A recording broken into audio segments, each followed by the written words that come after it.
মে মাসের শেষ, বঙ্গোপসাগরে আবারও চোখ রাঙাচ্ছে সাইক্লোন। আমফান, ইয়াস, ফণী, আয়লার পর এবার নাকি আসতে পারে রেমাল। আবহাওয়া দপ্তর আশঙ্কা করছে যে এই ঘূর্ণিঝড় রেমালের শক্তি নাকি আমফানের থেকেও বেশি হতে পারে। শিয়ালদা দক্ষিণ শাখা ট্রেনে চাপলে বালিগঞ্জ ছাড়ানোর পর রেললাইনের দুধারে ইট, কাঠ, দরমার যে ঘুপচি বস্তিগুলো আমাদের চোখে পড়ে, তাদের অনেকেরই আদি বাড়ি সুন্দরবনে ছিল, আয়লায় নেই হয়ে গেছে।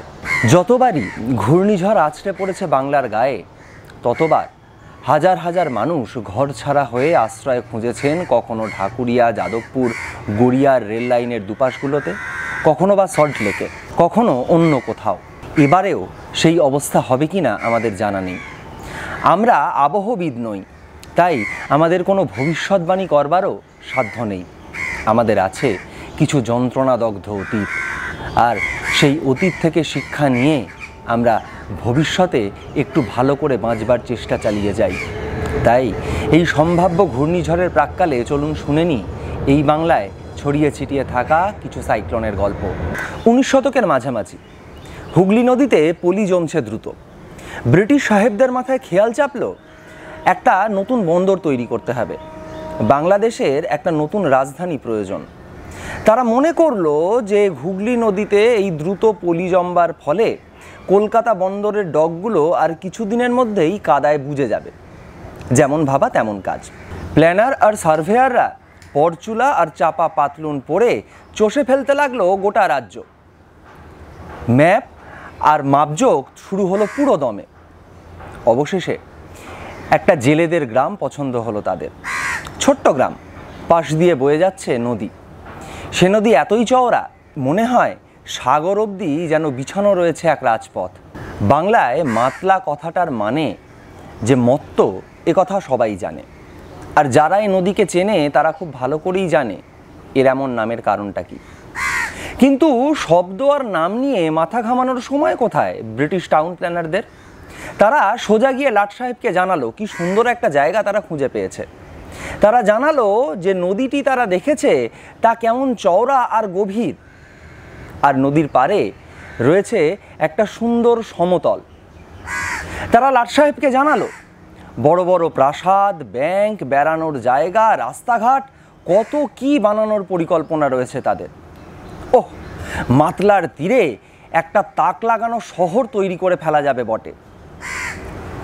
বাংলার সেই নতুন রাজধানীতে অভাব থাকবে না কোনো কিছু, আর লাট সাহেবের নামেই নামকরণ হবে সেই নতুন বন্দরের, port Canning. The port Canning investment company নামে একটি বেসরকারি ঠিকাদারি সংস্থা শহর তৈরির বরাত পেল। হাজার হাজার মিস্ত্রি, জোগাড়ে আর সার্ভেয়াররা লেগে পড়ল কাজে। শুরু হলো খোঁড়াখুঁড়ি। কোনো দিকে না তাকিয়ে মাতলার জল খেয়ে মাতালের মতো তারা কাজ করতে লাগলো। এমনকি 1857 মহাবিদ্রোহের আঁচও তাদের গায়ে পড়ল না। তখন ভারতের অন্য প্রান্তে গ্রাম থেকে গ্রামে চাপাটির সঙ্গে খবর চালাচালি হচ্ছে। মঙ্গল পাণ্ডেরা তাদের বন্দুক ঘুরিয়ে দিয়েছে ব্রিটিশ অফিসারদের দিকে। ব্রিটিশদের হাতে কাতারে কাতারে খুন হচ্ছে নারী আর শিশু।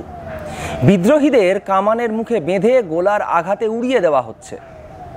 আর এখানে প্রশান্ত নদীর পাড়ে কাজ চলছে অবিশ্রাম। ভিত খোঁড়া হচ্ছে, ব্রিজ বানানো হচ্ছে, নদীর ধার দিয়ে তৈরি হচ্ছে রাস্তা, বসছে রেল লাইন। আর এই গোটা সময়টা জুড়ে মাতলা বয়ে চলেছে চুপটি করে, শান্ত ধীর লয়ে। সে সময় কলকাতায় একটা শিপিং ইন্সপেক্টরের চাকরি করতেন হেনরি পিডিংটন। অদ্ভুত লোক। ভারতে আসার আগে কয়েক বছর তিনি কাটিয়েছিলেন ক্যারিবিয়ান দ্বীপপুঞ্জে। আর এখানেই তিনি প্রেমে পড়েছিলেন। না না, কোনো মহিলার নয়, এমনকি পিডিংটন সাহেব কোনো মানুষেরই প্রেমে পড়েননি। ওই সব দ্বীপে যে ঝড় বয়ে যায়, যার নাম হারিকেন, সেই ঝড়ের প্রেমে পড়েছিলেন তিনি। প্রিয় মানুষ বা গায়কের প্রতি যেরকম একটা টান থাকে অনেকের, ঝড়ের প্রতিও সেরকমই টান ছিল সাহেবের। তিনি ঝড়কে দেখতেন, শুনতেন, পড়তে চেষ্টা করতেন, চর্চা করতেন। কলকাতা ক্যারিবিয়ান দ্বীপপুঞ্জের মতো অতটা রোম্যান্টিক হয়তো নয়, কিন্তু তা বলে পিডিংটন সাহেবের প্রণয় চর্চার ক্ষেত্র হিসেবে এই শহর একেবারে ফেলনা নয়। আর যদি ঝড়ের কথাই ওঠে, তাহলে বঙ্গোপসাগরের স্থান তো সবার ওপরে, তা সে দক্ষিণ চীন মহাসাগরই হোক বা ক্যারিবিয়ান সি।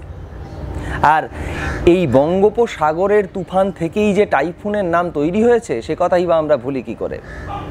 তো কলকাতায় এসে এই হেনরি পিডিংটন সাহেব লিখে ফেললেন ঝড় নিয়ে 20টা বই, যার মধ্যে the sailors hornbook for the law of storms ছিল সেকালে নাবিকদের কাছে সমুদ্রযাত্রার জন্য অত্যন্ত প্রয়োজনীয় ও গুরুত্বপূর্ণ বই। আর এ সময় বঙ্গোপসাগরে তৈরি হওয়া ঘূর্ণিঝড় দেখে তিনি তার নামকরণ করলেন সাইক্লোন, গ্রিক ভাষায় যার অর্থ সাপের কুণ্ডলী। সাহেব বলতেন একটা নিখাদ বৃত্ত নয়, যদিও একটা পরিসীমা আছে, আবার একটা বৃত্তাকার গতিও যথেষ্ট স্পষ্ট। লাট সাহেবের এই নতুন বন্দর তৈরি করবার কথা কানে গেল পিডিংটনের।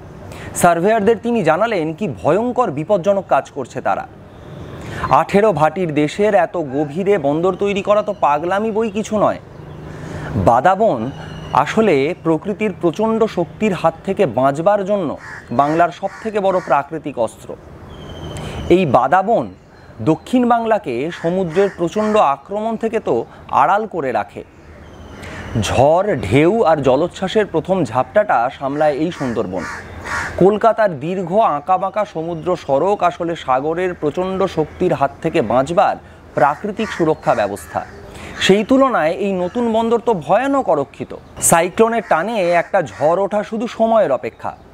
মরিয়া পিডিংটন ভারতের গভর্নর জেনারেল জেমস অ্যান্ড্রিউকে পর্যন্ত চিঠি লিখে জানালেন, দুর্ভাগ্যবশত একটা প্রচণ্ড সাইক্লোনের মুখোমুখি হব আমরা। কলকাতার কাছে সুন্দরবনে আমার সিদ্ধান্তগুলি প্রকৃতি নিজের হাতেই বুঝিয়ে দেবে। প্রত্যেকটা জিনিস আর প্রত্যেকে যেন তৈরি থাকে এই রকম একটা দিন দেখার জন্য। নোনা জলের ঘূর্ণনে অথবা জল এতই বাড়বে যে কয়েক মিনিটের মধ্যেই সমস্ত জায়গাটা ডুবে যাবে। ভবিষ্যৎবাণী করলেন, যদি বন্দর তৈরি হয় তাহলে 15 বছরের বেশি টিকবে না। প্ল্যানার, সার্ভেয়ার, ঠিকাদারি সংস্থা বা লাট সাহেব কেউই পিডিংটনের কথা কানে তুললেন না। কেই পিডিংটন সামান্য একটা শিপিং ইন্সপেক্টর, সাহেবদের জাতপাতের তুলনায় একদম নিচু তলার কর্মী। তার কথায় নাকি ব্রিটিশরা তাদের ব্যবসার জন্য আরও মুনাফার জন্য এই বন্দর তৈরি করবার কাজ বন্ধ করে দেবে।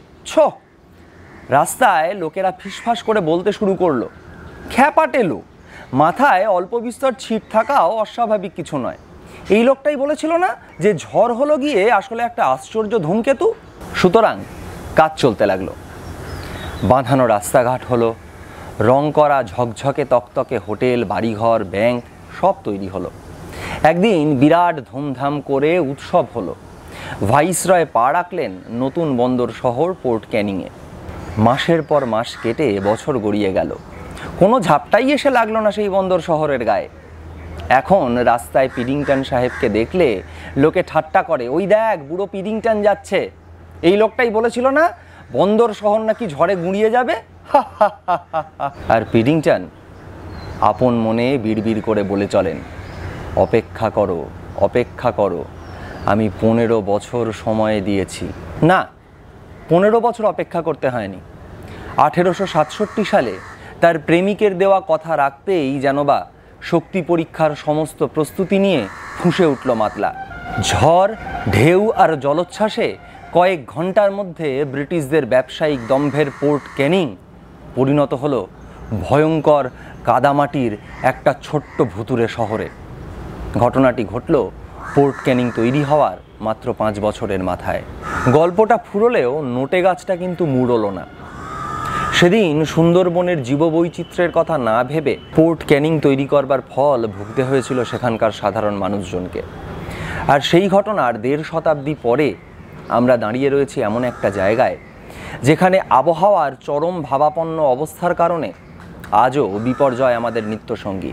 আজকের দিনে দাঁড়িয়ে আমরা দেখতে পাচ্ছি মরুশহর বন্যায় ভেসে যাচ্ছে, পার্বত্য এলাকায় নামছে প্রচণ্ড ধস, জীবনহানি হচ্ছে অকাতরে। কিছু মুষ্টিমেয় মানুষের লোভের কারণে নির্বিচারে ধ্বংস হচ্ছে জঙ্গল, নদীর স্বাভাবিক স্রোতে পরানো হচ্ছে বাঁধ, বিপন্ন হচ্ছে প্রকৃতি, ধ্বংসের মুখে গোটা সভ্যতা। এই রকম একটা সময় দাঁড়িয়ে আমরা কি এই ঘটনাগুলো থেকে কিছুই শিখব না? আমরা কি পিডিংটন সাহেবের মতো প্রাণ প্রকৃতিকে ভালোবাসতে শিখব না? কি মনে হয় আপনাদের? আপনারা আমাদেরকে জানান। আমাদের এই ভিডিওটি আপনাদের কেমন লাগলো সেটা কিন্তু আমাদের কমেন্ট করে জানাতে ভুলবেন না। আর যারা এখনও চ্যানেলটিকে সাবস্ক্রাইব করেননি তারা দ্রুত চ্যানেলটিকে সাবস্ক্রাইব করে নিন এবং পাশে থাকা বেল আইকনটিকে প্রেস করে রাখুন। ভালো থাকবেন, সুস্থ থাকবেন, প্রাণ প্রকৃতিকে বাঁচিয়ে রাখবার চেষ্টা করবেন। বাংলার প্রাণ প্রকৃতি আমাদের ঐতিহ্য, আমাদের সম্পদ, তাকে নষ্ট হতে দেবেন না। ধন্যবাদ। বাংলা ভাবনা।